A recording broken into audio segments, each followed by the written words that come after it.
Hello hello hello hello নমস্কার বন্ধুরা, আমি আজকে একদম একটা নতুন রেসিপি নিয়ে তোমাদের সামনে চলে এসেছি। যদি রেসিপিটি ভালো লাগে অবশ্যই কিন্তু একটা লাইক কমেন্ট করতে ভুলবে না তোমরা। সবাইকে অসংখ্য ধন্যবাদ, আর পুরো ভিডিওটি ধৈর্য সহকারে দেখবে। দেখো, আজকে আমি বানিয়ে ফেললাম হচ্ছে তালের চুষি পিঠে। কিভাবে বানালাম, সামনে জন্মাষ্টমী, তাই তোমরা যদি চাও তো গোপালের ভোগে এই রেসিপিটা রাখতে পারো। প্রথমে দেখো, আমি এই যে তাল একটু কড়াইতে দিয়ে দিলাম, দিয়ে একটু ভালো করে নাড়াচাড়া করে নিচ্ছি। তারপরে এর মধ্যে দেখো নারকেল কুড়িয়ে রেখে দিয়েছি, সেই ফ্রেশ নারকেল একটু দিয়ে দিলাম, দিয়ে আবারও ভালো করে একটু নাড়াচাড়া করে নিতে হবে। এই যে দেখো, ঠিক এরকমভাবে হালকা আগুনে এরকমভাবে নাড়াচাড়া করে নিতে হবে। আর এর মধ্যে দিয়ে দেবো আমি 2 মুঠো সুজি। আমি কোনো কিছু মেপে দিইনি, আমি আন্দাজেই করেছি। তোমরা চাইলে কাপ মেপে মেপে করতে পারো, কারণ আমি এটা আগেও একবার করেছি, তখন আমি ভিডিও করিনি এটা, কিন্তু এবার ভিডিও করেছি, কিন্তু আমি মাপিনি, বিনা মাপেই করেছি। আমি যেভাবে করেছি তোমরা মেপে মেপে করলে আরও বেশি ভালো হয়। এবার এটা ভালো করে এরকমভাবে খুন্তি দিয়ে নাড়াচাড়া করে একটুখানি সেদ্ধ মতো করে নিতে হবে। তাল, নারকেল আর সুজি একসাথে ভালোভাবে মিশে যাবে। তোমরা চাইলে একটু নুন আর মিষ্টিও দিতে পারো, কিন্তু আমি যেহেতু চিনি শিরার মধ্যে দেবো, তাই জন্য এর মধ্যে নুন আর চিনি দেবো না।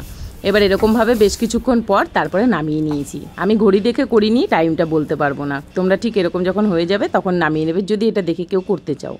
এবার নামিয়ে রাখার পর একটু যখন ঠান্ডা হয়ে যাবে, উষ্ণ গরম থাকবে, তখন এর মধ্যে একটু সাদা তেল বা ঘি দিয়ে ভালো করে মথে নিতে হবে। এটা ভালো করে মথে নিতে হবে এই কারণে, কারণ সুজিটা একটু খিচিখিচি থাকে, তাই এটা ভালো করে মথে নেওয়ার কারণে কী হবে, এটা মিহি হয়ে যাবে আর বেশ সুন্দরভাবে সেই চুষির পাকটা দেয়া যাবে। এবার এরকমভাবে মথে নেওয়ার পর হাতটা ভালো করে আগে ধুয়ে নিতে হবে, নিয়ে সেই হাতে একটু তেল বা একটুখানি আটা দিয়ে এই যে এরকম সুন্দরভাবে চুষির মতন করে পাকিয়ে নিতে হবে। আমার চুষিগুলো দেখতে অতটা ভালো হয়নি, কেননা আমি খুব বেশি ভালো চুষি বানাতে পারি না। এই যে দেখো, ঠিক এরকমভাবে চুষির মতন সব একে একে গড়ে নেব, যতগুলো আমি করব। এই যে ঠিক এতটুকু আমি করেছি। এইগুলো একটু মোটা মোটা রাখতে হবে, একদম সরু সরু না করলেই ভালো হয়, কেননা এগুলো বেশ মালপোয়ার মতন খেতে হয়, তো একটু মোটা থাকলে বেশি ভালো হয়। আমি দেখো এখানে 1 কাপের মতন চিনি দিয়ে দিয়েছি, আর ঠিক ওই কাপ মাপেই আমি জলটা দিয়েছি। দিয়ে এবার এইদিকে জলটা বসিয়ে দেওয়ার পর জলটা ফোটার অপেক্ষায় রয়েছে, এদিকে ফুটতে থাকুক। আর ওইদিকে দেখো আমি সাদা তেল আর একটু ঘি দিয়ে দিয়েছি কড়াইটাতে গরম করার জন্য। আর এখানে একটুখানি আমি অরেঞ্জ ফুড কালার দিয়েছি, এটা অপশনাল, তোমরা দিতেও পারো নাও দিতে পারো। আমি যেহেতু তালের পিঠে দেখতে বেশ কালারটা সুন্দর হবে, তাই জন্য আমি একটু দিয়েছি। এবার দেখো তেল আর ঘিটা যদি গরম হয়ে যায়, তারপর আমি ওর মধ্যে যেইগুলো আমি গড়ে রেখেছি চুষিগুলো একটু ভেজে নেব। আর এইদিকে দেখো এটা বেশ আঠা আঠা হয়ে গেছে, আমি কিন্তু আন্দাজে আঠা আঠা হয়ে গেছে হাত দিয়ে দেখলাম, তারপরে কিন্তু বন্ধ করে দিলাম। এই যে এইখানে সামান্য একটু আঁচটা কমিয়ে দিয়েছি, 2 মিনিট পরে আবার বন্ধও করে দেবো। এবার আমি দেখো ঘি আর তেলের মধ্যে যে একসাথে মিশ্রণটা, তার মধ্যে দেখো চুষিগুলো ছেড়ে এবার ভেজে নিচ্ছি। আমি যেহেতু আলাদা আলাদা এই পাশে করলে দেরি হবে, তাই আমি ওই পাশেই আলাদা করে ভেজে নিচ্ছি। যে তোমরা দেখতে পাচ্ছ, এই যে ভিডিওর মধ্যে দেখা যাচ্ছে। এই যে দেখো ঠিক এরকমভাবে হালকা, খুব বেশি ভাজতে হবে না, এই সেদ্ধ করাই রয়েছে, তবু একটু হালকা ঘিয়ের মধ্যে এরকম ভেজে নিলে খুব টেস্টি হয় খেতে। তাই এরকমভাবে আমি পুরো সবগুলোই আস্তে আস্তে ভেজে নেবো। এই দেখো সবগুলো আমি ভেজে নিলাম।